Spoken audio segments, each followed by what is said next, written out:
코로나 이 상황이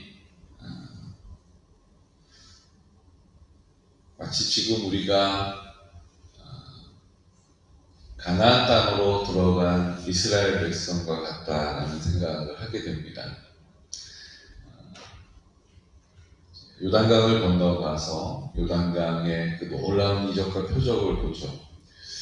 따지고 보면 우리의 지나온 삶이 걸음걸음마다 하나님의 은혜가 아닌 것이 없었습니다. 우리 개인적으로도 그렇고 제가 또 하나님 목양하게 하신 우리 개군영광교회 9년의 족적도 참 모든 것이 하나님께서 그때마다 함께 하셨던 그 사랑과 은혜의 역사였음을 고백합니다. 성도님들도 같은 고백으로 하나님께 영광을 돌리시는 줄 압니다. 그런데 모든 일에는 타이밍이 있다는 것을 알게 돼요. 그렇죠? 제가 목양을 하면서 하나 깨닫게 된 것이 모든 목양에는 타이밍이 중요하다 이런 생각이 들어요. 우리가 인생도 그렇지 않습니까? 그때 그 말 한마디를 하느냐 안 하느냐에 따라서 그때 그 말을 했으면 이렇게까지 일이 번지지 않을 일이었던 것이 많이 있어요. 근데 그때 그 말 한마디 안 한 것 때문에 나중에 이거 수습을 할 수가 없는 지경에 이를 때도 있습니다. 어떨 때는 그 말 한마디, 그래서 오죽하면 말 한마디로 뭐 한다고요? 얼마 빚을 갚는다고요? 천냥 빚을 갚는다고 하지 않습니까?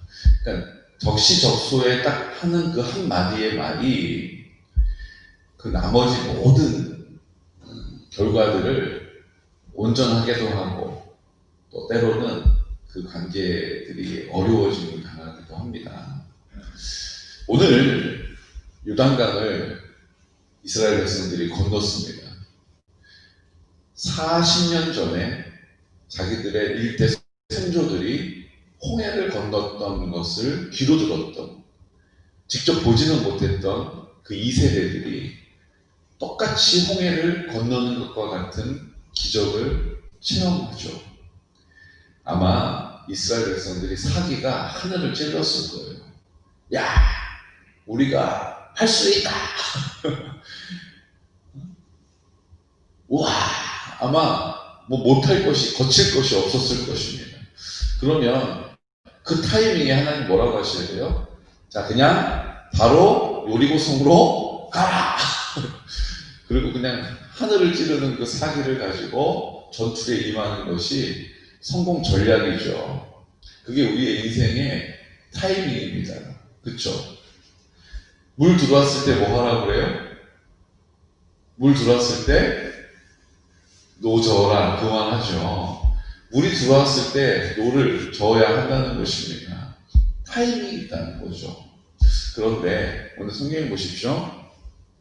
1절에 보니까 요단 서쪽의 아모리 사람의 모든 왕들과 해변의 가나안 사람의 모든 왕들이 여호와께서 요단물을 이스라엘 자손들 앞에서 말리시고 우리를 건너게 하셨음을 듣고 마음이 녹았고 이스라엘 자손들 때문에 정신을 잃었더라.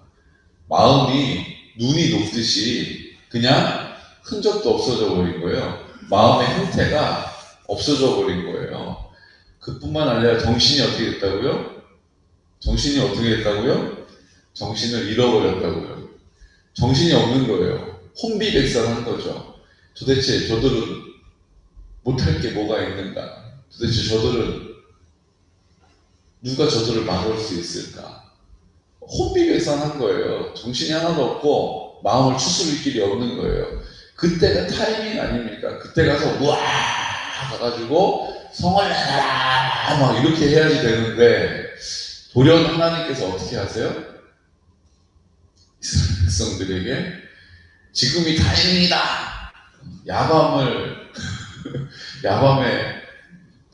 밤을 맞이해서 공격하라, 총공격이다 이러지 않으시고 갑자기 뭐라고 하세요? 여호수아에게 이르시되 2절 너는 부싯돌로 칼을 만들어 이스라엘 자손들에게 다시 할례를 행하라. 갑자기 중요한 때에 뜬금없이 할례를 행하라 이렇게 얘기하시는 거예요. 여러분 전략적으로 봤을 때 지금이 할례를 하기에 가장 좋지 않을 때 아닙니까? 적들이 앞에 있잖아요, 지금. 근데 할례를 하면 이 할례 다 아시잖아요. 남성의 표피, 성기의 표피를 잘라내는 거예요. 여러분 뭐 하다가 칼로 손을 이렇게 베어도 쓰라리고 아파서 쩔쩔매는데 그 표피를 칼로 잘라내는, 날카로운 칼도 아니고 90도를 갖다가 그냥 긁어가지고 잘라낸 상태가, 거기다가 이제 무슨 항생제가 있어요, 소염제가 있어요. 모든 남자들이 다 할례를 받아요. 무슨 얘기냐? 지금까지 모든 남자들이 할례를 받지 않았다는 것이죠. 할례는 홍해를 건너온 1세대들이 그 광야 여정 가운데서도 계속 행했습니다. 왜냐하면 태어난 지 8살, 태어난 지 8일이 되면 할례를 행했기 때문에 태어나는 아이들이 있었고 그 아이들을 다 할례를 한 거죠. 그런데 하나님께서 그들을 이제 너희들은 가나안으로 들어갈 수 없다라고 말씀하시고 그 1세대들이 다 죽기까지 가나안 땅을 2년이면 갈 수 있는, 뭐 오래 걸려도 원래는 최단 코스로 가게 되면 2달이면 갈 수 있는 거리를 40년 동안 그냥 돌고 돌아서 그 광야에서 1세대들이 다 죽을 때까지 하나님께서 그들을 그 광야에 머물게 하신 것입니다. 그때부터 하나님이 그 가나안 땅에 들어갈 수 없다라고 말씀하신 때부터 할례가 그쳤어요. 할례가 뭡니까? 할례는 구별되었다라는 것을 표하는 거예요. 표식이에요. 내가 하나님의 백성이다. 나는 하나님의 자녀다. 난 하나님 나라 백성이다라는 것을 할례를 통해서 보라는 거예요. 기억하라는 것입니다. 군대를 갔을 때 보니까요, 참 재밌어요. 군대를 가면 교회 가면 초코파이를 줘요. 절에 가면 떡을 줘요. 그러니까 떡 좋아하는 애들은 뭐 교회, 뭐 부처님, 예수님 관계없어요. 그냥 떡 먹는 날이고 떡 먹으러 가는 거예요. 나는 달콤하게 좋아 그러면 교회 가서 초코파이 먹는 거예요. 처음엔 이제 그렇게 시작을 해요. 근데 나중에 이제 그 교회를 다니면서 세례를 받죠. 믿음이 있어서 세례를 받는 것보다 초코파이를 계속 공급받기 위해서 세례를 받는 경우가 있어요. 근데 참 재미있는 일이죠. 세례를 받고 나면 그 사람은 나중에 제대를 하고 다시 사회로 복귀한 이후에도 종교가 뭐냐 이렇게 물어보면 기독교라고 써요. 그 세례를 받은 거, 내가 뭐 믿음이 있어서 신앙 고백으로 한 게 아니더라도 그 세례를 받은 것 때문에 내가 기독교라고 생각하는 거예요. 반대로 불교에 가면 이렇게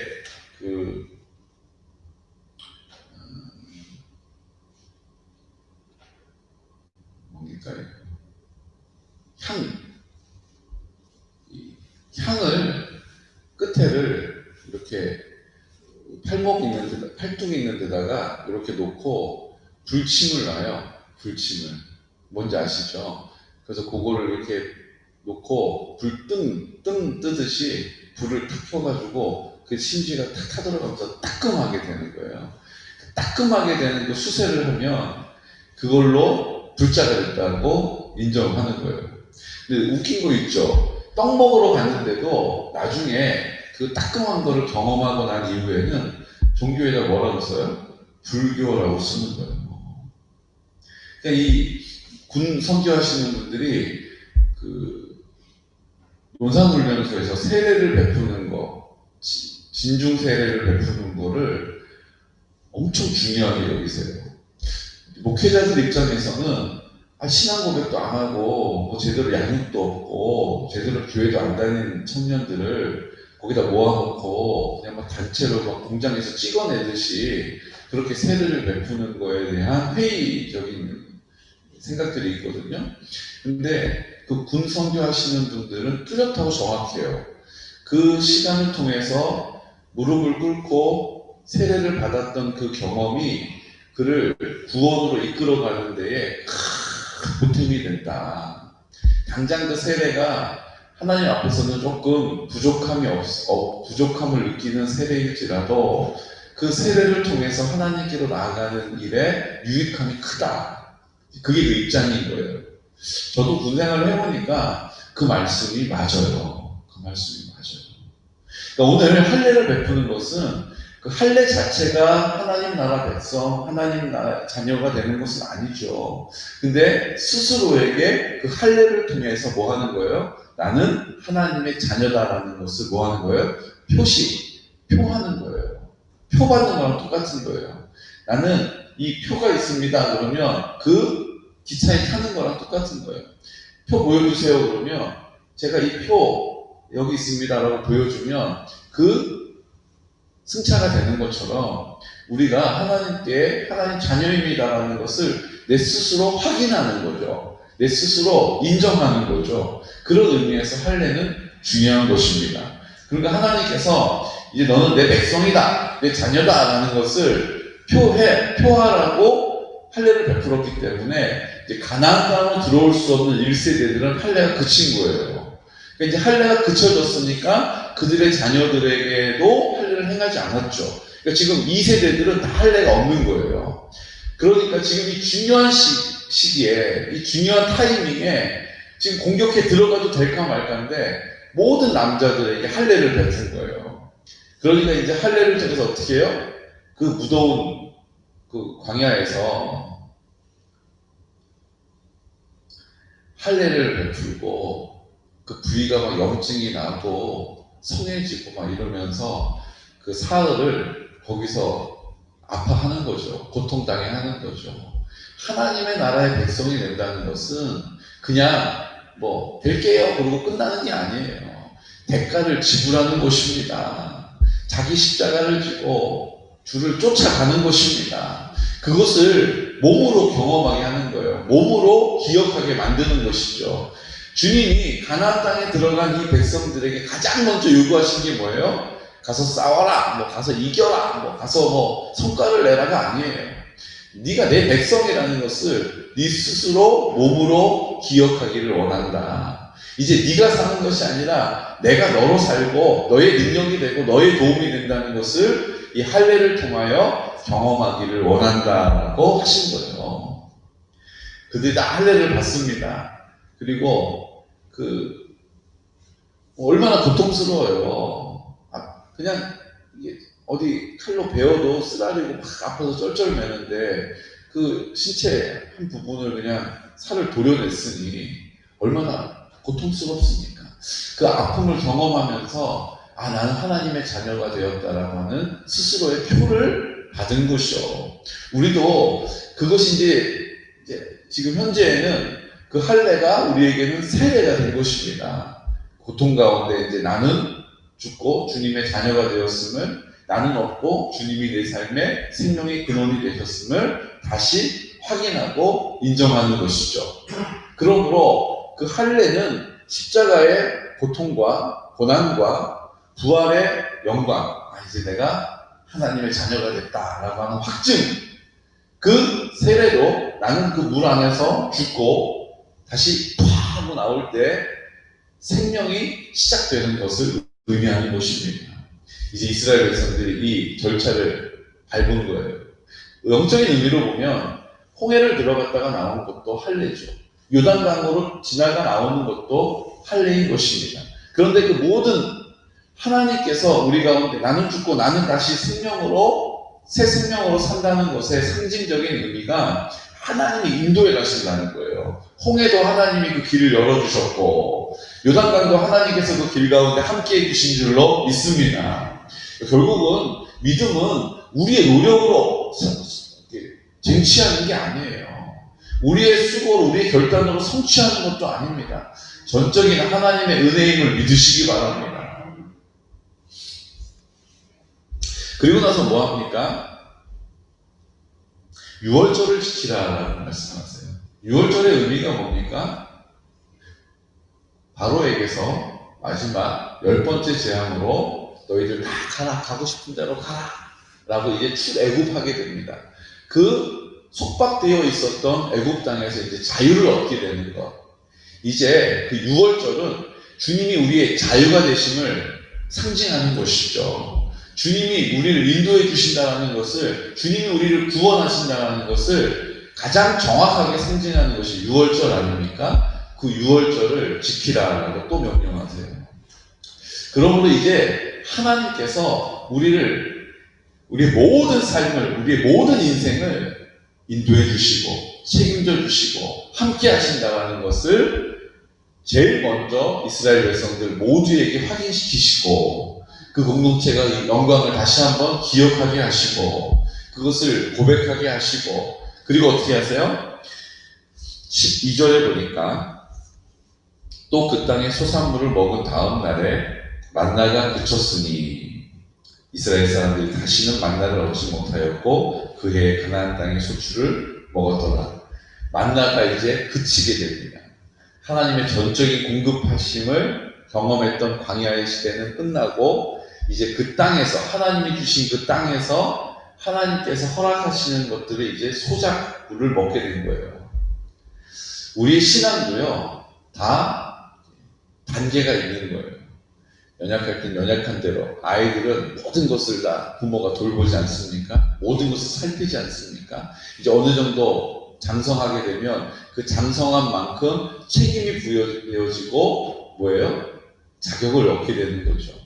그러니까 어렸을 때는 그냥 젖만 빨고 있어도 되지만 이제 나이를 먹으면 장성한 만큼 자기의 책임이 생기는 거예요. 우리 신앙도 마찬가지입니다. 어렸을 때는 그냥 이거 해주세요, 저거 해주세요, 기도도 그랬고 우리의 돌봄도 하나님의 전적인 은혜 가운데 있었지만 이제 믿음이 장성하게 되면 하나님께서 우리를 통하여 일하시는 장성한 분량의 믿음을 요구하시는 것입니다. 그곳에서 또 하나님의 새로운 공급을 경험하게 되는 거예요. 전적으로 그냥 거저 주셨던 은혜가 아니라 뭐 하는 거예요? 내가 땀 흘려서 기도하고 내가 땀 흘려서 순종하고 그 순종하는 열매를 거두게 하시는 것입니다. 기도의 열매를 거두게 하시는 거예요. 옛날에 기도하는 법도 몰랐을 때는 그냥 아유 하나님 나 못해요, 몰라요 이러고 있었던 우리의 연약한 어린아이 같은 신앙이 자라나게 되면 하나님께서 우리의 기도를 들으시고 응답하시는 것입니다. 우리의 순종을 통하여 역사하시는 것입니다. 저는 우리 교회가 이제 어린아이와 같은 신앙은 벗어났다고 생각해요. 이제는 우리가 기도하는 만큼 하나님이 역사하시고 우리가 순종하는 만큼 구원하시는 줄로 믿습니다. 그리고 우리가 순종의 태도를 가지고 감사의 고백을 통하여 하나님의 나라를 선포하자라고 말씀드리는 거예요. 그전에 그렇게 안 해도 그냥 은혜로 살았는데, 맞아요. 그런데 하나님은 더 큰 사랑과 은혜를 우리에게 나타내시기를 원하시는 거예요. 우리의 가정 가운데 하나님의 그 능력과 구원을 베풀기를 원하시는 것입니다. 우리 교회 모든 성도들이 어린아이와 같은 신앙에 머물러 있는 것이 아니라 장성한 분량에 이르러서 다른 사람에게 손 내밀어서 이끌어주고 붙잡아주고 함께 할 수 있는 주님의 통로로 우리를 사용하기를 원하신다는 것입니다. 여러분, 우리가 도움을 받는 것하고요, 도와주는 것하고 뭐가 더 기쁘고 즐겁습니까? 여러분 경험해 보셔서 아시잖아요. 내가 그냥 도움을 받고 고맙습니다, 그것도 고마운 일이죠. 하지만 내가 도와주고 나서도 뭐라고 해요? 봉사를 하게 되면 다들 하는 말이 그거예요. 내가 도와주러 갔는데 사실은 제가 배우고 느끼고 도움을 받았습니다. 이런 얘기를 엄청 많이 하거든요. 제가 누구를 이렇게 좀 도와주러 갔었는데 거기서 제가 참 많은 걸 깨달았습니다. 똑같아요. 우리의 신앙도 도와줄 때, 붙잡아줄 때, 손 내밀어 줄 때에 성숙함에 이르게 되고 더 풍성함을 경험하게 되는 것입니다. 우리 장성한 분량만큼 주님께 힘있게 쓰임받는 은혜가 있으시기를 축복합니다. 그리고 이제 여호수아가, 백성들은 그렇게 하나님께서 그 믿음의 길로 다시 회복을 시키시는 이 과정들이 있었죠. 그리고 이제 여호수아에게 동일한 일을 하십니다. 어떻게 하세요? 만나주시죠. 그래서 여호수아가 너 적이냐 우리 편이냐 이렇게 물어봐요. 근데 뭐라고 말씀하시는 게 14절에 나는 여호와의 군대 대장으로 지금 왔느니라. 여호수아가 얼굴을 땅에 대고 엎드려 절한다. 우리 편이냐, 적군이냐, 아군이냐, 적군이냐 이렇게 물어보는데 주님 뭐라고 말씀하세요? 그가 이르되 아니라 나는 여호와의 군대 대장으로 지금 왔느니라. 그리고 뭐라고 얘기합니까? 여호와의 군대대장이 여호수아에게 이르되 내 발에서 신을 벗으라. 내가 선 것은 거룩하니라. 여호수아가 그 군대대장에게 얼굴을 땅에 대고 엎드려 절하고 이렇게 말했습니다. 내 주여, 종에게 무슨 말씀을 하려 하시나이까? 그랬더니 네 발에서 신을 벗으라. 내가 선 것은 거룩하니라. 이 장면 우리가 익히 들었던 장면 아닙니까? 모세도 똑같이 만나주셨잖아요. 주님이 그 시대를 통하여 역사하고 일하시는 사람에게 다 똑같은 동일한 원리를 가지고 역사하십니다. 뭐 하시는 거예요? 너의 익숙한 것, 네가 네 마음대로 걸어가고 다녔던 그 신을 벗어라. 이제는 그 땅은 네가 선 곳을 내가 거룩하게 한 땅이요, 네가 선 곳을 내가 영광을 드러내는 땅이요, 네가 선 곳에서 내가 너와 함께 일할 것이다. 그 신을 벗어라. 우리가 우리 삶에 익숙한 것들, 내가 당연히 여겼던 것들을 이제 버려놓고 이제 주님 아버지 앞에 엎드릴 수 있는 은혜가 있으시기를 축복합니다. 그 사람을 들어 쓰시는 거예요. 네가 탁월하게 왕정 교육을 받고 왕자로 있을 때는 사용하지 않으세요. 하나님께서 그 마음이 하나님 앞에 가난하고 애통하고 낮아진 그 마음을, 겸손하고 순종하는 마음을 들어 쓰시기 때문인 것입니다. 그래야 하나님이 하셨음을 우리가 알게 되기 때문이죠.